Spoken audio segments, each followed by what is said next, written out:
like to welcome everybody to our special call meeting. It's December 10th, approximately 6:02 p.m. I call this meeting to order.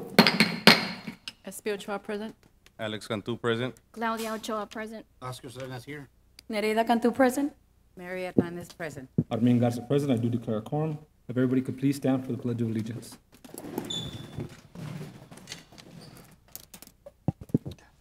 This evening, we have Saul Salinas Jr. Saul Salinas is from Patricio Perez Elementary. He's a second grade student. He loves to play baseball and enjoys gymnastics. One day, Saul would like to be a professional baseball player for the Houston Astros.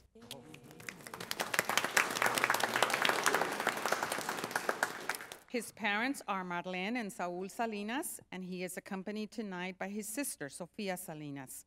So, Saul, if you will please lead us for the Pledge of Allegiance.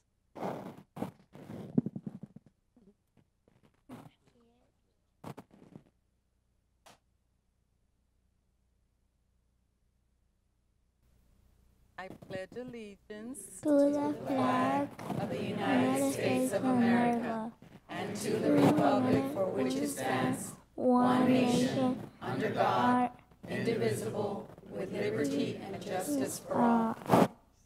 Great job, Saul. A big round of applause.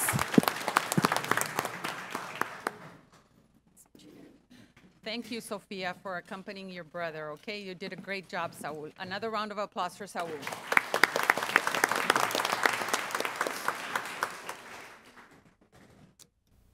Moving on to our next item, item number 4, approval of tax collector's report. Also move. I have a motion. Can I entertain a second? Second. I have a motion and a second. All those in favor signify by saying aye. Aye. All those opposed, motion carries. Moving on to item number 5, approval of minutes. Also move. Items Also 1 move for through 4. items 1 and 2. Second. I have a motion by Mr. Salinas, a second by Mr. Cantu. All those in favor signify by saying aye. Mr. President, I'd like to make a change to that. I'll go ahead and so move for the items 1, 2, 3, and 4. We have an amendment to Second. approve items 1 through 4. We have a second by Mr. Cantu. All those in favor signify by saying aye. Aye. All those opposed, motion carries. Moving on to item number 6, superintendent's report. Dr. Benavides? On the superintendent's report, before I do that, today is Mrs. Cantu's first official meeting, so welcome, Mrs. Cantu, to on your first meeting. Thank you. I know you were in class last time and couldn't be here. Under the superintendent's report on page 16, we have a report on students. We have a total of 468 elementary students and 14,528 secondary students for a total of 27,996 students. Any questions on the enrollment report? Do you have somewhat of a number of how we were last year, I'm sorry, Doc, around this time? Last year, at this time, we had 28,615. Thank you. Are there any other questions? Any other questions on the enrollment report? Okay. Our next item is going to be recognition of the La Jolla ISD district cafeteria managers who completed a manager's academy through Region 1. We're very, very proud of these ladies and gentlemen who work diligently early in the morning every day to feed our students, and they have to go through some extensive training. And this afternoon, I'm going to have Galina Reyes, our director for Child Nutrition Services, to help us introduce the ladies and gentlemen who take care of our children every day as they feed them and prepare them to have a good day at school. The two trustees that will help us recognize, Mrs. Claudia Ochoa and Mr. Alex Cantu. Good evening, everybody, and thank you for having us today, board and everybody in the district. My name is Galina Reyes. I'm here with my team with Child Nutrition Services managers, and we are recognizing 26 managers today. They completed a 10-unit training. It's a 10-month training that finalized last school year in May 4th, 2018. And we had 26 managers who completed some courses, and I just want to briefly mention some. They completed areas in food production records, meal planning, meal patterns, standardization with recipes, inventory, receiving, storage, handling of food, financial management, managers, program compliance with administrative reviews, conflict resolution management, manager skills for success, and also for maintaining an efficient and effective food service environment. So I want to congratulate them. And first of all, we have Ms. Janet Alanis.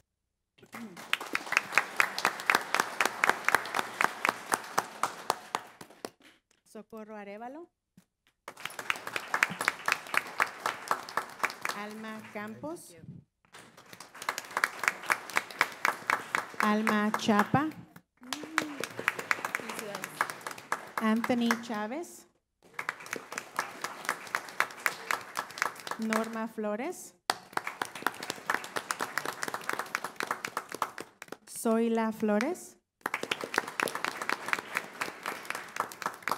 Jorge García.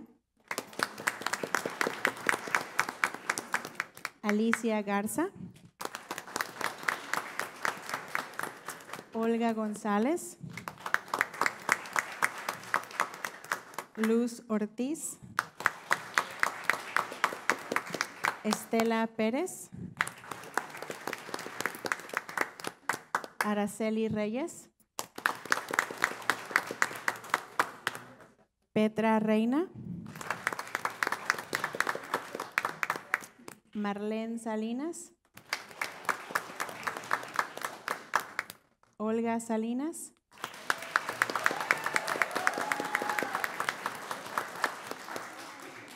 Jacqueline Tamés.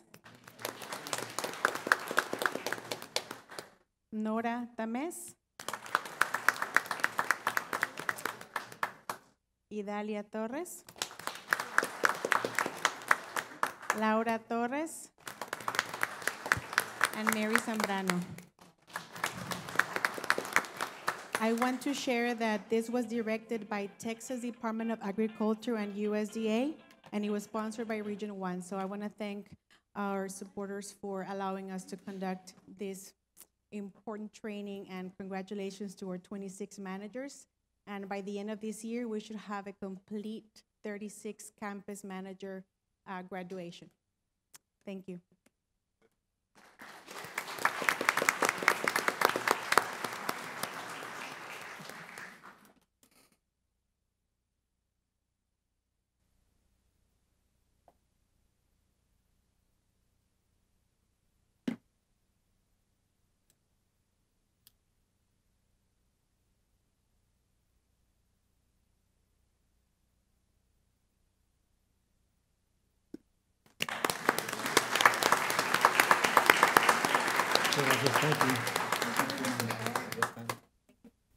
Thank you, and thank you, ladies and gentlemen, for the work that you do every day. Muchas gracias por todo su trabajo. Sí.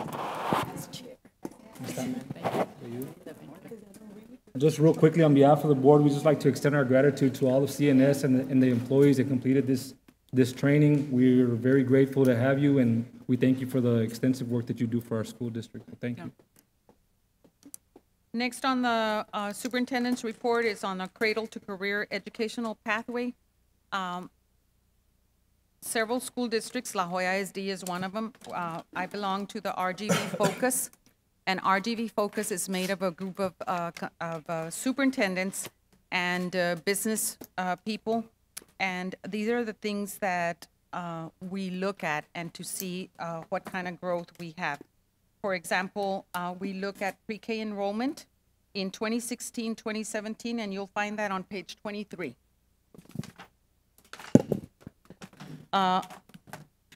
In 2016, 2017, we had 91% of our pre-K enrollment. That increased by 1% for this year. We have a 92% pre-K enrollment. Another benchmark that we look at is our third grade reading. In 2016, 2017, we had 71% for third grade reading as a district. This past year, we had 76% in our STAR for third graders. Another benchmark in our pathway, educational pathway, is our eighth graders and how do they do in their eighth grade math. In 2016, 2017, our eighth graders had a 90%. whereas in 2017, 2018, we had a 91%. So there was a growth there. Our area where we continuously continue to work on is our college-ready graduates. In 2016, we had 23%, and while we increased by 10% to a 33% this past year, we still have some work to do, and that is the number of kids that are ready with their TSI, SAT, or ACT, and other college preparation courses. If you continue the educational pathway up to the top, we have our high school graduation rate. Our high school graduation rate was at 86.1 last year, or the year before, 2016, 2017, and last year we went to 89.1. So we improved our high school graduation rate. Then we look at how many students are enrolling immediately after high school. If you look at 2016, 2017, we had 45% of our kids in 2017 who enrolled, and then that number grew to 50%. Then we have our district attendance, because attendance is important and we need to make sure that our kids are in school. We had a 94.1 in 2016, 2017, and a 94.3 last year in 2017, 2018. Also, another area of importance is our high school education graduation rate. Here we have students who earned either a 2-year or a 4-year degree from an institute of higher learning, and we had 22%, and that grew to 23%.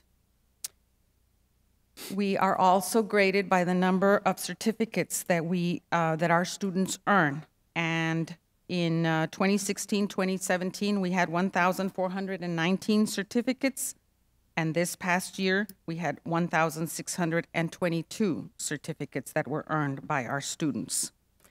And then we look at the last area, and that last benchmark is dual college credit, kids that enroll in courses that count for college. In 2016, 2017, we had 37,000 hours and 37,034. And in 2018, we had 37,872. Because Senate Bill 1566 requires that our large portion of our agenda be talking about instruction, I thought it would be good to share these points and to share the growth that has been done. We are working with a college readiness percentage because we would like, as a district, to get a distinction in college readiness. And that is something that we're working diligently toward. Any questions on the Cradle to Career Educational Pathway benchmarks? I don't have a question, but this is good data. I think our community needs to know that we are improving academically in collaboration with our team, which are our staff. Everybody plays a role in allowing that our students have great academic success, and I'm seeing here that at La Jolla ISD, we are improving in our career educational pathway, and I think this we should share with all, especially our parents. And one of the things that I recommended was that we keep the same benchmarks that they have, that RGV Focus has, so that way we're working toward those benchmarks. Any other questions? A good suggestion. Thank you, Mrs. Not so Choi. much a question, but a statement. Thank you to our CNI group as far as, our administration and our teachers of, you go ahead and look at this information that was disseminated to us. We're increasing at about an average of 4% in each indices here. And that's a credit to you all and all the hard work that you've done. Very proud that La Jolla got a B plus, an 86 rating in our academic achievement rating. So again, on behalf of the board, thank you for your CNI department.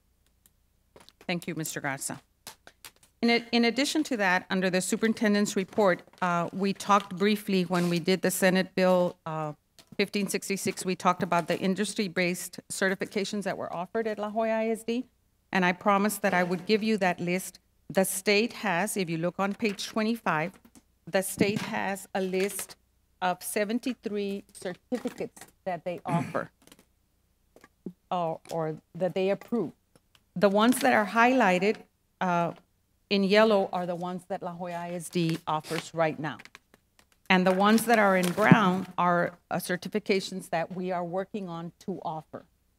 But I had promised you that at our training, and I had given them to the other board members, but not to our new board members. So I thought it would be good, since we were talking about our educational pathway and the certifications that our kids receive, that it would be good to look at this list. These are the list of approved certifications that the state has, 73 of them, and which ones La Joya ISD offers and which ones we're working on to offer. And we're hoping to expand our list as we move forward. Questions on the list on page 25 or 26? Any questions? If not, that concludes the superintendent's report. Okay, moving on to item number 7 on discussion items. Report on reading diagnostic test results for the beginning of the year. The reading diagnostic test results are required to be shared with the board. And this evening, we have Kathy Pulido, Language Arts Coordinator, and Claudia Munoz, and they're going to walk us through the results of the TPRI and Tejas Leye beginning of year data. Welcome, ladies. Thank you. Good evening, Mr. Board President, Board, and Dr. Benavides. Thank you for allowing us this opportunity. My name is Claudia Munoz, and I'm one of the Language Arts Coordinators.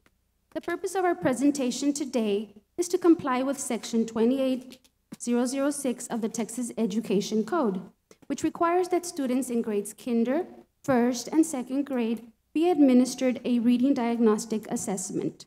The law also requires that the superintendent reports the results of the assessment to the school board. The Texas Primary Reading Inventory, the TPRI, and the Tejas Leye assessments are highly reliable early reading assessments designed to identify the reading development of students in kinder, first, and second grade. Before going on to the numbers, we would like to impress upon you that the TPRI and Tejas Leye assessments are on-level end-of-year assessments. After being administered at the beginning of the year, our teachers use the results to guide their instruction and provide targeted prescriptive instruction throughout the school year, so students improve as readers. The TPRI and Tejas Leye assessments are administered 3 times a year at the beginning of the year, middle, and end of the year. We will now proceed with the reports. Good evening. My name is Kathy Pulido, and I'm one of the Language Arts Coordinators. I will begin by sharing the Texas Primary Reading Inventory results. The assessments consist of different components, and this evening we will be reporting on phonological awareness, graphophonemic knowledge, and listening comprehension for kinder, and comprehension for first and second grade, since these are the areas of focus on our district improvement plan. We will move on to the reports. We will focus on the shaded area on the right, which indicates the 2018-2019 beginning of the year data. The middle column represents BOY data from last year. In Kinder TPRI, the data indicates that 8% of our students were developed on all phonological awareness tasks. In graphophonemic knowledge, the data indicates that 68% of our students were developed, and 44% of our students were developed on listening comprehension. In first grade TPRI, the data indicates that 48% of our students were developed on all phonological awareness tasks. In graphophonemic knowledge, the data indicates that 56% of our students were developed, and the comprehension average was 29% developed. In second grade TPRI, the data indicates that 15% of our students were developed on all graphophonemic knowledge tasks, and the comprehension average was 57% developed. We will now proceed to our Tejas Leye data. For our Spanish language assessment, Tejas Leye, the data reads as follows. For Kinder Tejas Leye, the percent of students developed on all phonological awareness tasks is 13%. The percent of students developed on all graphophonemic knowledge tasks is 53%. And for listening comprehension, the percent developed is 36%. In first grade, the percent of students developed on all phonological awareness tasks is 35%. The percent of students developed on all graphophonemic knowledge tasks is 53%. The percent developed in comprehension is an average of 54%. In second grade, the percent of students developed on all graphophonemic knowledge tasks is 61%. For second grade comprehension, the percent developed is 45%. Other reports available in your packet include a kinder readiness report ranked by percent of students not kinder ready. You also have a first and second grade rank reports that identify frustrational students with little or no fluency. These additional reports are ranked by campus based on need. Our goal is for all students to be reading on grade level and above. And the TPRI and TEJASLE assessments are the tool our teachers use to detect reading difficulty early in the school year so they are able to provide targeted, prescriptive instruction so that all our students at La Joya ISD improve as readers.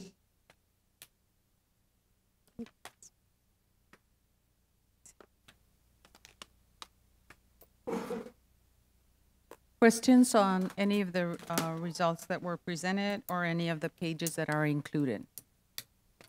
Are we getting ready to test middle of year? Yes, we will be testing. We have our window in January, as soon as they come back. And I'm interested to know how much growth there's been from BOI. To me, is just the baseline, so teachers can start doing their targeted instruction. So I'm really looking forward to the MOI data. Definitely, that can be arranged in January. Thank you. Thank you. Thank you, ladies. All right, thank you. There's no other questions. We're moving on to item number 2, discussion of U.S. Department of Education National Blue Ribbon Schools Program.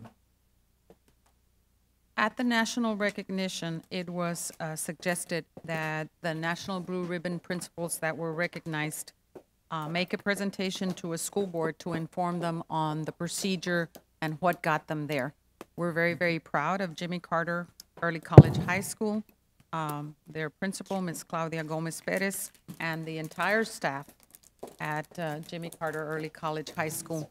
And I see a whole sea of blue. So will all the Jimmy Carter staff please stand and be recognized for your National Blue Ribbon recognition?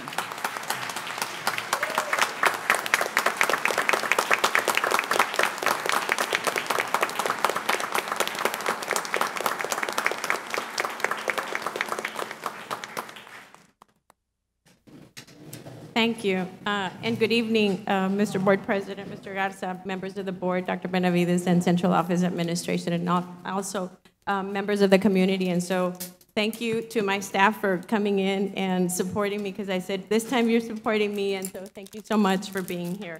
So the ladies gave you a packet. That is the actual application that we submitted. And so on your time, when you have time to read, please do so that you can see exactly what were some of the things that at Jimmy Carter Early College High School we are doing.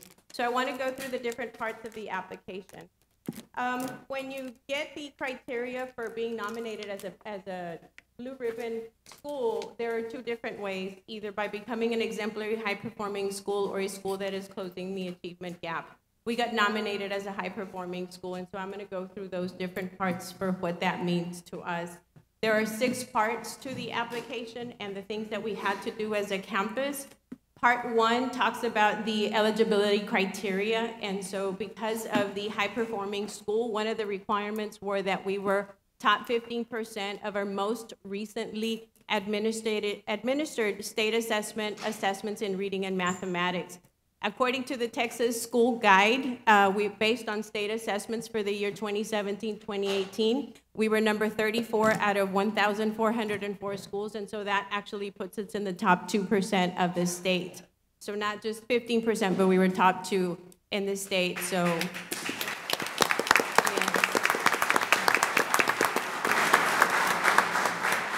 Number 2 for criteria, we had to look at our most recently administered assessments and reading and mathematics for our subgroups, and I've given you the data for the last 2 years in the year 2017, 2018, how we did with our all students, economically disadvantaged, and our EL students. So those were our numbers for those years. The third thing for the criteria they looked at for high school's graduation rate, for the most recent graduation rate that we had for the class of 2016, we were at 100% graduation rate. So that was part one. Part two, we looked at demographics. They looked at demographics for the nomination. We have to serve at least 40% of economically disadvantaged students at Jimmy Carter Early College High School in 2017. We serviced 97% economically disadvantaged students, and last school year in 2018, we serviced 98% economically disadvantaged students. Part three was a summary. In that summary, we had to provide just our overall, the school, what is it about, and what is it that we do to service our kids or students, how we provide supports, and so that was part three. Part four of our application was curriculum and instruction. In that part of the application, we had to look at our learning standards. What is it that makes us unique within our curriculum? How are we making connections with between our curriculum and college readiness? We had to look at well-rounded assortment of instructional techniques and assessments, and how are we differentiating instructions for our subpopulations? And so all of those things went into that essay that we did for curriculum and instruction. Part five of our application was all about school supports. And so it talked about school climate and culture. In that part of the application, we had to look at culture, the climate, the culture of the campus, how we support student academics, our social needs, and emotional growth. We looked at how teachers fit into the culture and how they support our school and our students. The connection between positive environment for students and staff, and how the environment makes our school successful. We had to look also at engaging families and communities, and how we were encompassing our families and our community into the daily activities of what we do at the campus with our students and how we're servicing them. Continued with the school supports, we looked at, we had to provide information and detailed examples of how we are doing professional growth as a campus, and how it's a thoughtful program in place. The activities reflect and are aligned to the school challenges that we have as a community, but also as a campus, and servicing the students that we have at our school, economically disadvantaged, our subgroups, our special ed students, our EL students, and what we are doing in our classrooms to actually give them what they need to be successful. You know, the activities that impact our staff capacity, student environment, and the school improvement. Of course, staff development focused on our teachers' needs. School leadership, you know, that it's a coherent philosophy that the school has a unified, well-functioning team. And so school leadership is not just about the administrative team, but it's also about our department heads. Every single teacher on campus is a school leader. How we're building leaders with our students, also in the different organizations that we're providing for them. Direct connections between leadership decisions and student learning. Everything that we do at Carter High School is about how are we going to impact our kids. And my teachers will always tell you, it's like, I will always ask, how is it going to benefit our students? That's what it's always about. Part six is all about we had to pick one strategy that we felt was impacting our students, and it was a practice that impacted academic success for everything. And we had to, within that application, we had to make connections between the implementation, the practice, and the student outcomes. And so all of those things that we put into that application are actually, you have the packet and you can read it. So what makes Jimmy Carter Early College High School, and what could make any possible school a National Blue Ribbon school? We had to summarize everything in one or two small paragraphs, and so I'd like to read that for you. Jimmy Carter Early College High School was founded upon the belief that all students, regardless of socioeconomic background, can achieve college success. We guide students through a thoughtfully chosen area of study, accurate course placement, and ultimately an associate's degree. The process is organized, informative, and supportive, designed to focus students on their ultimate goal, to prepare for college, career, and life. Administrators, teachers, and support staff commit to this vision, as do students. To prepare students academically, the Common Instructional Framework is implemented in all courses, a guide that provides teacher and student flexibility, originality, and rigor. Our teachers are lifelong learners and collaborators dedicated to the belief students learn when provided an academic environment that is rigorous yet supportive. All teachers are highly accessible, and students frequently respect and a commitment to a common goal. Students feel part of an institution dedicated to their academic and social well-being. First to attend college in their family, our students are educational pioneers building a legacy of excellence for themselves, their family, and their community well into the 21st century. And so this happened not just because of one person, but it was a total team effort. And so at Carter, we try to do everything. We do everything based on what is it that our students need. And we do. All of the teachers, everybody on campus, cafeteria ladies, our custodial staff here supporting today, everybody is always thinking about what is the best thing for our students and what do we need to do to get it done. And we get it done. Doesn't matter what it takes. Thank you so much for your support in everything that we've done, because we ask for a lot, but we're trying to do a lot for our students in our community. Thank you. Thank you.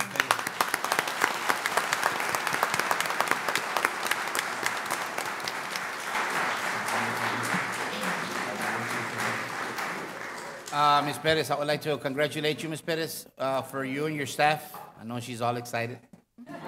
I just wanted to congratulate you again. I mean, of course, you and all your staff. Do you have some of your auxiliary staff here as well? Muchísimas gracias a todos los empleados. Por favor, si se pueden poner de pie.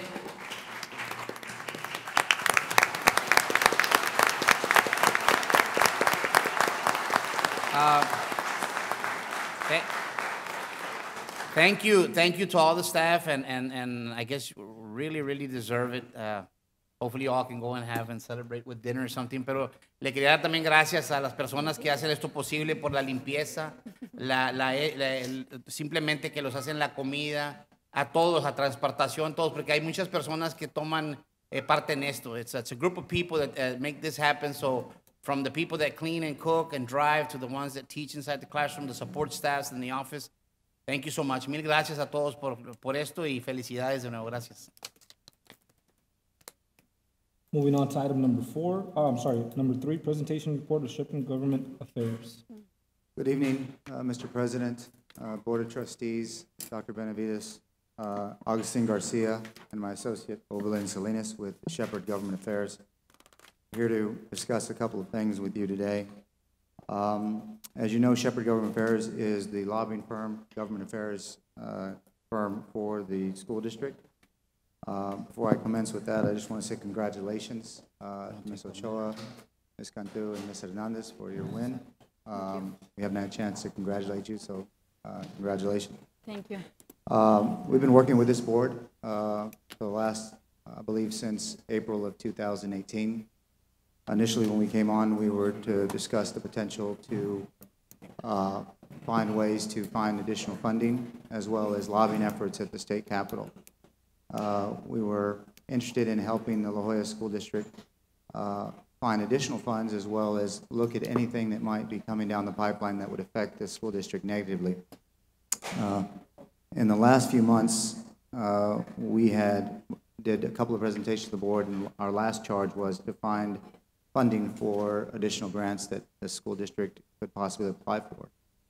One of the things that we concentrated on in the interim was also meeting with the governor's office as well as state agencies without interfering with any application process, because as you know, getting involved in that competitive process is not allowed through TEA and through any government contracts that come through the state.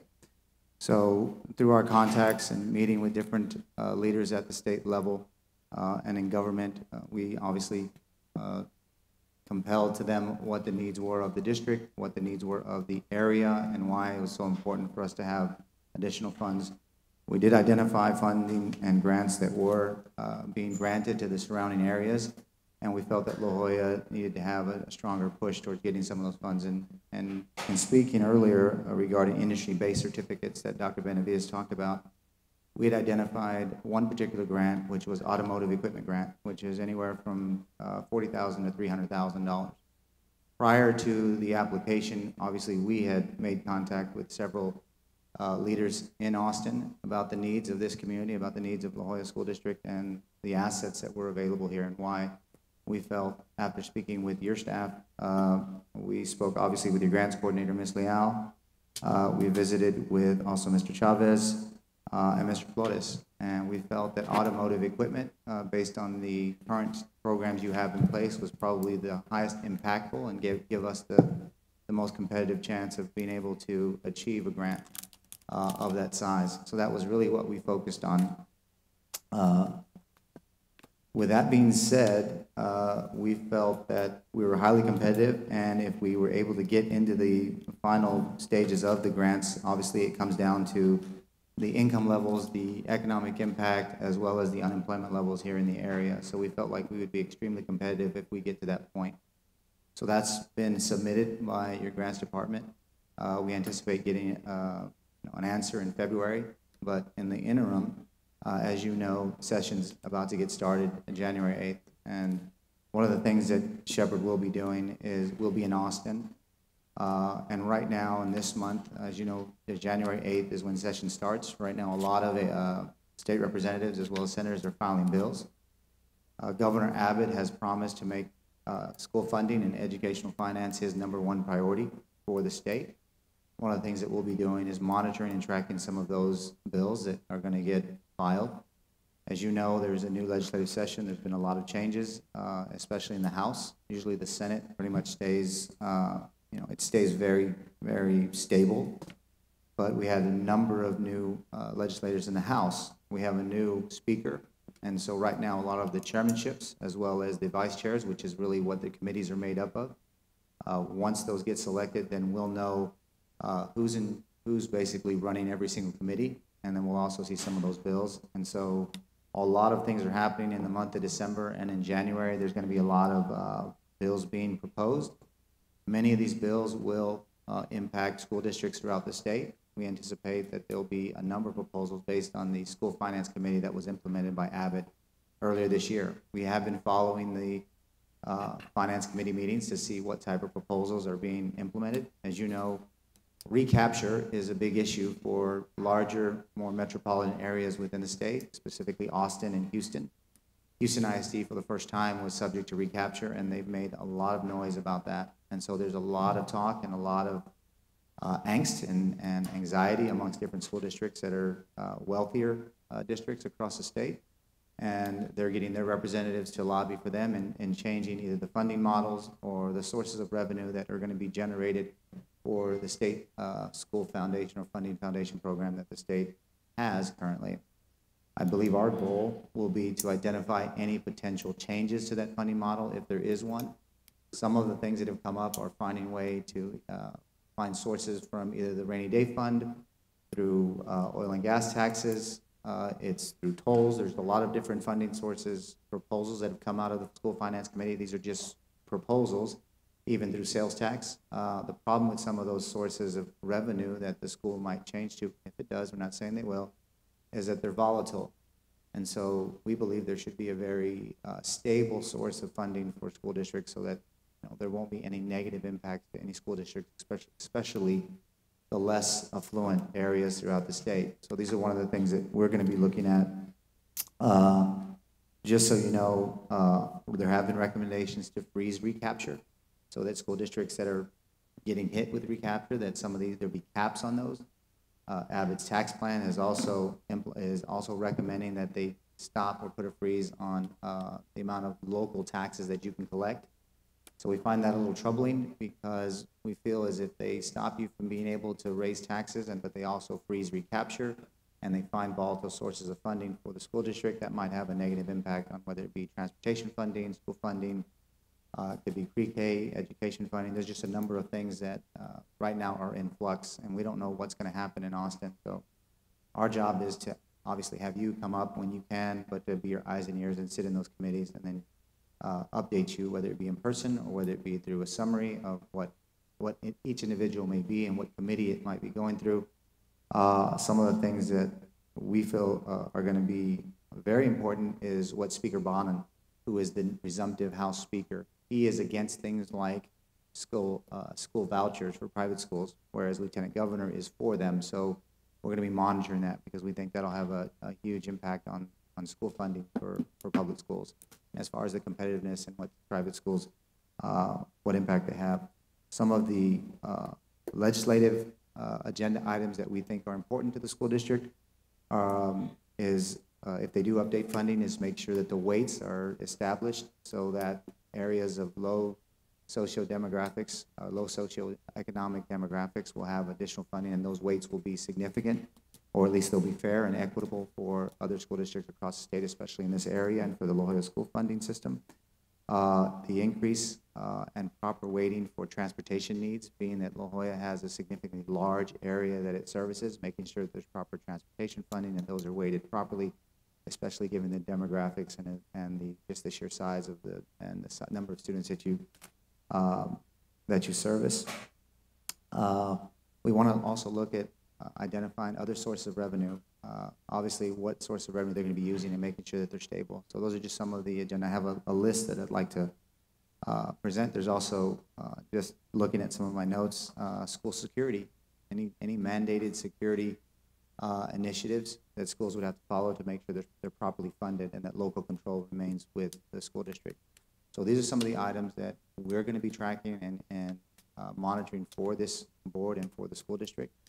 As I mentioned earlier, things are in flux right now with the new speaker. As you know, Joe Strauss stepped down, so a lot of changes will be taking place. And there's a lot of paperwork passing back and forth as far as bills, and what impact that could have on the school district could be significant. We just want to keep track of that, as well as continue to send the message about La Jolla School District and some of the issues that come up when it comes to your needs.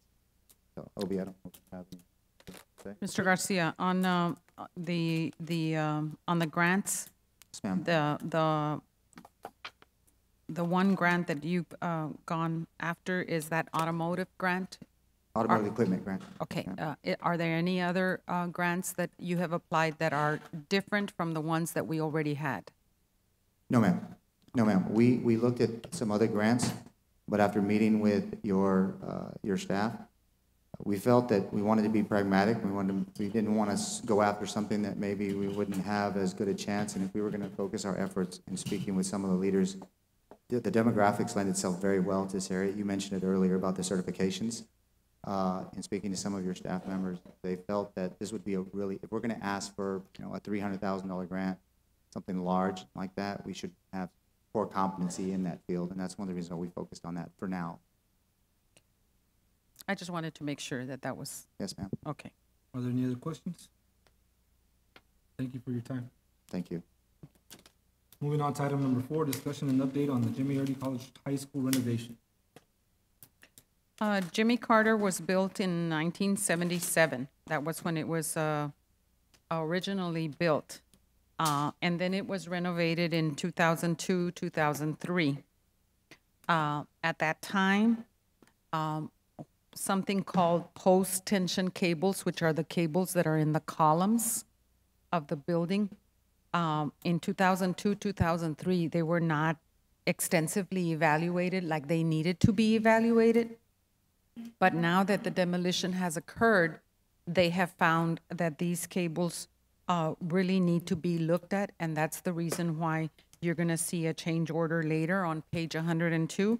But tonight, we've invited the engineer and Mr. A.J. Chapa to give us a little update on the work that is being done at Jimmy Carter Early College renovation. Mr. Chapa? Good evening, Mr. Board President, members of the board, Dr. Benavides, administration, and members of the audience. I come before you tonight to update you on an ongoing project that we have, which is the Jimmy Carter project. It's been a project we've been working on for a while, and there's been some minimal changes, like Dr. Benavides said. Mr. Charlie Garcia is the architect of record for the project. So any questions that you might have, we'll be glad to answer them. And again, we also brought this team so you guys can see the changes and before and after pictures regarding this project.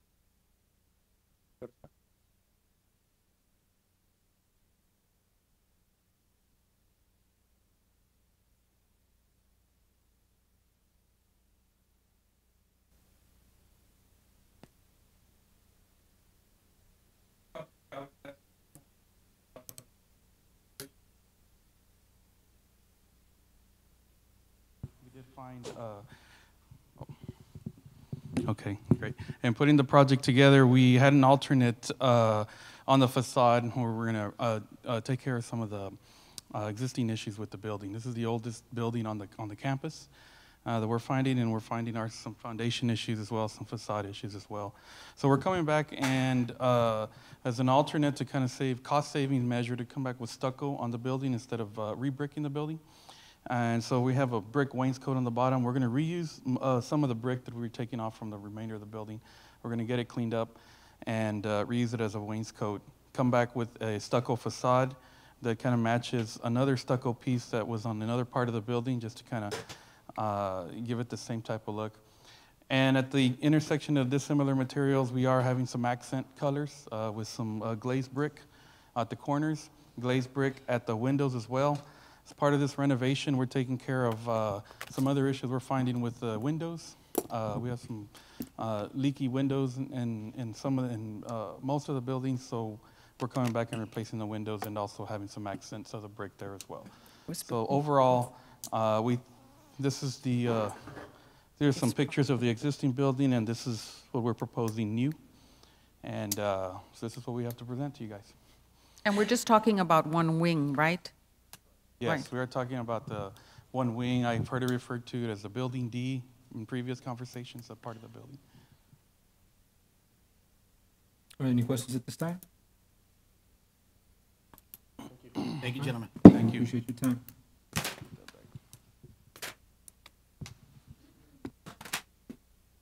Moving on to item number 8, consent agenda. Can I entertain a motion? Also moved. Second. A motion by Mr. Salinas, a second by Ms. Ochoa. All those in favor signify by saying aye. Aye. All those opposed, motion carries. Under tab A, contracts, number 4, sales agreement for products. Also moved. I have a motion. Can I entertain a second? Second. I have a motion by Mr. Salinas, a second by Mr. Cantu. All those in favor signify by saying aye. Aye. All those opposed, motion carries. We're very proud about this because this is a district in Colorado that is wanting to use our forms for dual language, and so we're going to be selling them to them. Moving on to item number 5, interlocal cooperation agreement between La Joya ISD and the city of Penitas for use of several school facilities. Also moved. A motion by Mr. Salinas, Second. second by Mr. Cantu. All those in favor signify by saying aye. Aye. Can you All those elaborate a little opposed? bit? Can you let the public know a little bit about that? This is for the Penitas Youth and Athletic Services Program. In the past, they've used campuses like Corina Peña and JFK, and they're requesting that they expand to use the science fields and Clinton and De Zavala and our sports complex for the students that are part of the Penitas Youth Program. And so anytime that our kids are going to benefit, we like to enter into those agreements so that our children are well-rounded and have something to participate in after school and on weekends. We had a motion and a second on the table. All those in favor signify by saying aye. Aye. All those opposed, motion carries. Under tab B, bid, we have no items. Under tab C, business and finance, item number 6, application for payment request for consultant services. Number 1, to oversee operations and management of La Joya ISD wastewater treatment facility. Also moved. Have a motion?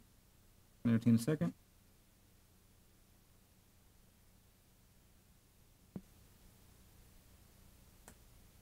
Can I entertain a different motion?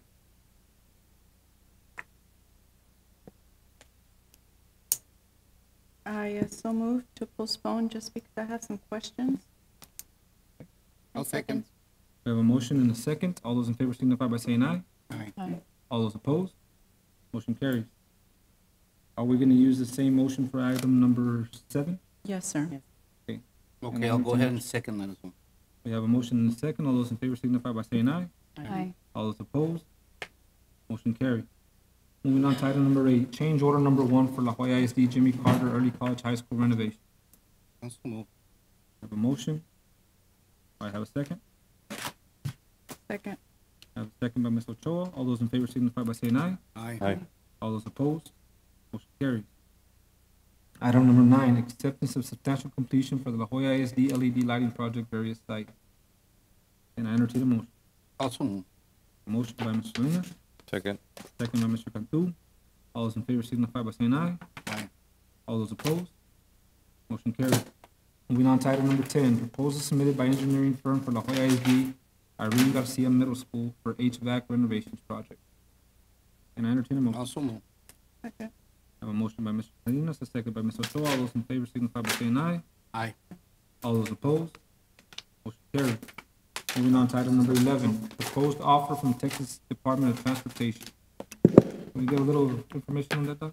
Yes, this is the additional proposal that you have. It was a separate little booklet that was in your packet. And what they're doing is, due to the fact that they're going to widen Liberty Road, the Texas Department of Transportation has offered to compensate the district for a portion of the property, and that's paying us $49,219 for that particular portion of the project. And it is explained in your book. Are there any questions at this time? Also move. I have a motion by Mr. Salinas, a second by Ms. Ochoa. All those in favor signify by saying aye. Aye. All those opposed? Motion carries. Moving on to item number 12, La Joya ISD Campus Crime Stoppers is hosting the 24th Annual State Conference in McAllen, Texas, February 6th through the 8th, 2019. I'll I have a second. motion by Ms. Ochoa, a second by Mr. Salinas. All those in favor signify by saying aye. Aye. All those opposed? Motion carries. Under tab D, Instruction and Student Services, item number 5, approval of elementary and middle school of choice for the 2019-2020 school year. Also move. I have a motion by Mr. Salinas, a second by Ms. Ochoa. All those in favor signify by saying aye. Aye. All those opposed? Will we be adding other campuses? Yes, and right now we're having understudy Mendiola Elementary because they have submitted a request. And so we met this morning, and Mrs. Villarreal, our executive director, is going to be meeting with the principal. And so any other additions, we will bring them. We just needed some questions answered. But yes, if there's others, definitely we will bring them to you, and we will consider them, especially if the work is already being done, like at Mendiola, that they're already doing the work. Right. There was a motion and a second on the table. All those in favor signify by saying aye. Aye. All those opposed? Motion carries. Under tab E, we have no items under human resource. It is approximately 6:54. We will be entering executive session pursuant Government Code 551074, 551071, and 551072. We're back on executive session. It is approximately 8:51. Mr. President, I would like to make a motion under letter H, items 1, 2, and 3 as discussed in executive session. Second. I have a motion by Mr. Salinas, a second by Mr. Cantu. All those in favor signify by saying aye. Aye. All those opposed? Motion carries. Can I entertain a motion for adjournment? So move. I'm sorry, wait. Just to double check, we don't have any items for public comments, do we? Now, can I entertain a motion for adjournment? So move. I'll second. I have a motion by Mr. Cantu, a second by Mr. Salinas. All those in favor signify by saying aye. Aye. All those opposed? Motion carries. Thank you, everybody, for coming out. Good night. Please adjourn.